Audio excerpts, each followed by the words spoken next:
Mr. Hill, what has television given you? Well, nervous dyspepsia, indigestion, heartburn, all sorts of things like that, you know. There are moments in television history that don't just mark the end of a show, they mark the end of an era. The cancellation of the Benny Hill Show in 1989 was one of those moments. For more than 3 decades, Benny Hill had been a fixture on British television screens, a comedian so beloved that his face, his waddling run, and his mischievous grin were recognized not just in Southampton where he was born, but in over 140 countries around the world. His was a comedy that needed no subtitles, no cultural translation. The slapstick spoke for itself. And yet, despite all of that global adoration, despite the millions of fans, despite the awards and the syndication deals and the Emmy nominations, the Benny Hill Show came to an abrupt and painful end. The question that has lingered ever since is a simple one, but the answer is far more complicated. What really happened? Was it one scene? Was it a cultural revolution that swept away the old guard of British comedy? Was it the relentless drumbeat of criticism from a new generation of comedians who saw Hill's work as a relic of a more ignorant age? The truth, as is so often the case, is a tangled web of all of these things. And at the very center of that web is a particular kind of comedy, the portrayal of women, the culture of objectification dressed up as harmless fun, that would ultimately prove to be Hill's undoing. To understand how the Benny Hill Show fell, you first have to understand how it rose, and the man at the heart of it all. Alfred Hawthorne Hill was born on January 21, 1924, in Southampton, England. He was not born into show business, at least not directly. His father, Alfred Hill, managed a surgical appliance shop, a far cry from the glittering lights of the stage. But there was entertainment in the family's blood. His grandfather, Henry Hill, had been a circus clown, and perhaps something of that clown's instinct, that desire to make people laugh, to perform, to hold a crowd, passed down through the generations and landed squarely in young Alfred. As a boy, Hill attended Taunton School in Southampton, where there was little indication that he would one day become one of the most watched comedians in the world.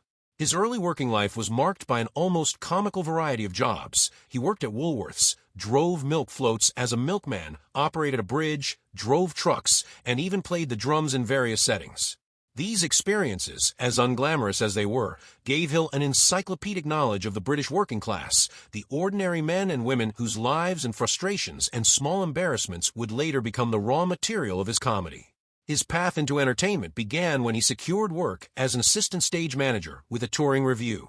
It was a backstage role, unglamorous and low-paid, but it gave him an invaluable education in the mechanics of performance.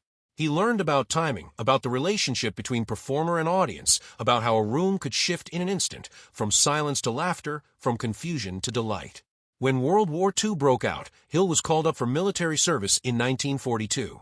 He trained as a mechanic in the Royal Electrical and Mechanical Engineers and was eventually deployed to Normandy in September 1944, right in the thick of one of the war's most decisive campaigns. He served as a mechanic, a truck driver, and a searchlight operator. And before the war ended, he transferred to the Combined Services Entertainment Division, the arm of the military responsible for boosting troop morale through performance and entertainment. It was in the CSE that something crystallized for Hill. Standing before audiences of soldiers, men far from home, tired, scared, in need of laughter, he discovered what comedy could do. He experimented with timing, with delivery, with the particular alchemy that transforms an ordinary moment into something genuinely funny. The lessons he learned entertaining those troops would stay with him for the rest of his career.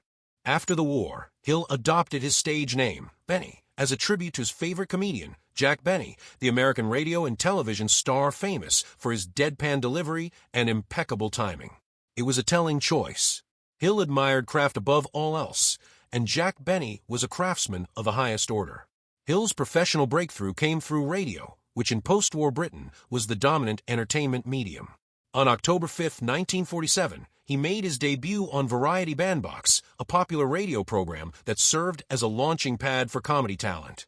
His sharp wit and adaptable style won over listeners quickly, and his reputation began to grow. Television, still in its infancy but rapidly expanding, soon came calling. Hill made his first television appearance in 1950, and the addition of the visual dimension opened up an entirely new dimension of his talent. Physical comedy, pratfalls, double takes, exaggerated expressions, the language of the body, had always been part of his repertoire. Now, finally the audience could see it. The watershed moment came on January 15, 1955, when The Benny Hill Show premiered on the BBC. From the very first episode, the show announced itself as something distinct. It drew heavily on the tradition of British music hall entertainment, combining live sketches with pre-recorded segments, blending slapstick with wordplay, parody with visual gags. Hill had grown up watching and worshipping the great music hall comedians, their larger-than-life personas, their direct relationship with the audience, their willingness to be ridiculous in pursuit of a laugh, and all of that influence was visible in his own work from the beginning. The show rotated through a cast of talented performers. Patricia Hayes, Jeremy Hawke, Ronnie Brody, and co-writer Dave Freeman were all key figures during the BBC years, helping to build the comedic world that Hill inhabited. But no one became more iconic during this period than Jackie Wright, a small, bald-headed actor with an almost supernatural gift for deadpan reaction. Wright's face, perpetually stoic in the face of Hill's outrageous behavior, became one of the show's most beloved elements. The contrast between Hill's manic energy and Wright's calm indifference was a comedic formula that never seemed to get old. In 1969, a pivotal shift occurred. The Benny Hill Show moved from the BBC to Thames Television, and with that move came a new format. Rather than airing weekly, the show would produce one-hour specials. These longer episodes gave Hill room to breathe, room to develop sketches more fully, room to indulge in the kind of elaborate musical numbers and chase sequences that would become his signature. The production values improved, the ambition expanded, and the audience grew. By the early 1970s, The Benny Hill Show had become nothing short of a phenomenon. In 1971, viewer numbers peaked at over 21 million, a staggering figure that made it one of the most watched programs on British television. In 1972, Hill received the BAFTA Television Award for Best Writer, recognition from his peers that his comedic craftsmanship was genuinely exceptional. One of the show's most beloved segments was the run-off chase sequence that typically closed each episode. These sequences featured Hill and his cast in a frenetic, madcap pursuit across various settings: fields, car parks, corridors, back alleys, filmed using a technique called undercranking, which involved shooting at a slower-than-normal frame rate and playing the footage back at regular speed to create an exaggerated, sped-up effect. The result was pure, joyous absurdity. The chases were set to Yakety Sax by Boots Randolph, a bouncy, irreverent instrumental that became so completely associated with Hill's brand of comedy that is now commonly referred to as the Benny Hill theme. In 2015, that piece of music was voted the #1 TV theme in an ITV special, a remarkable legacy for a comedic device. Under Thames Television, the show went global. It was broadcast in over 140 countries, translated into dozens of languages, and syndicated across American television networks where it found an enormous and enthusiastic audience. Emmy Award nominations followed in 1980 and 1981, and in 1984, Hill received the prestigious Rose d'Or Award, further cementing his reputation as a genuinely international figure in television comedy. The 1980s also brought a significant addition to the show's formula: Hill's Angels, a dance troupe of attractive young women who performed choreographed routines and appeared in sketches alongside Hill.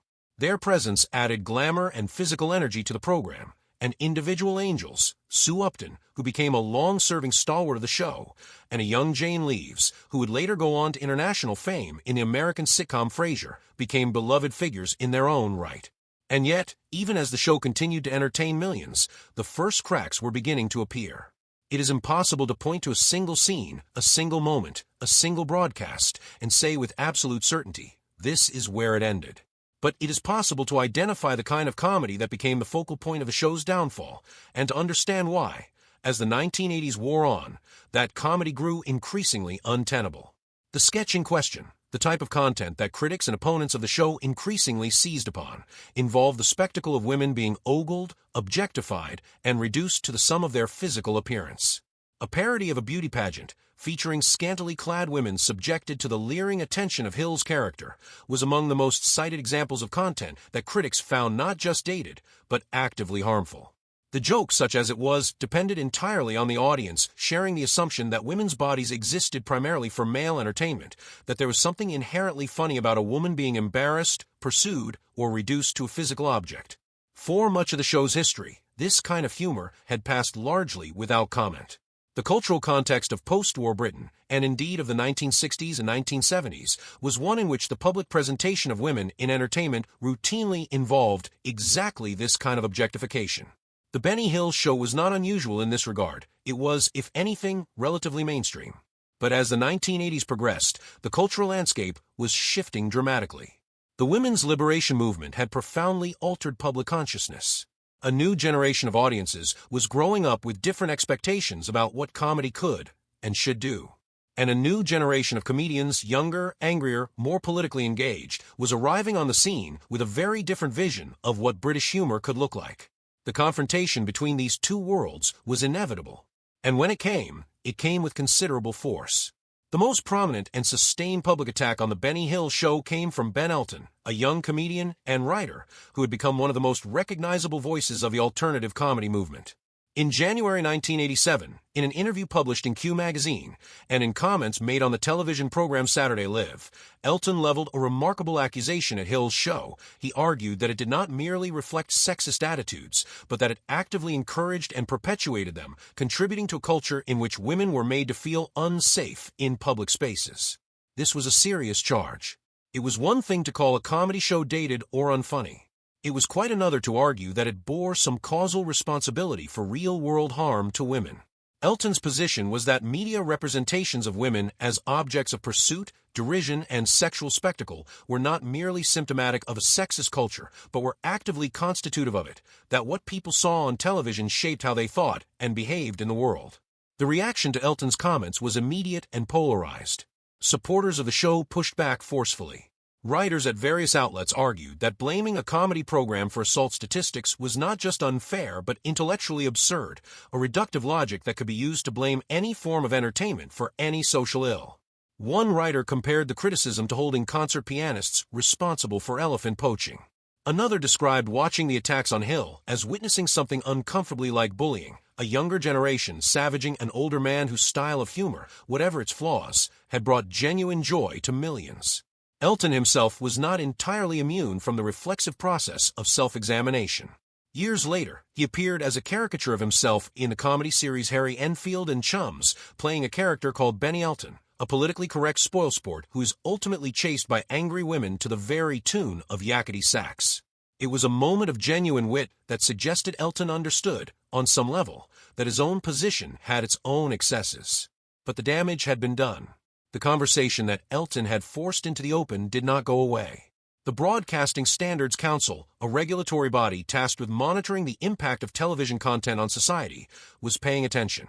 A spokesman for the council observed publicly that what had once been considered acceptable, women being chased and objectified in a comic context, was now viewed by a significant portion of the public as offensive and harmful. The cultural tide had turned, and the Benny Hill show was caught in its undertow.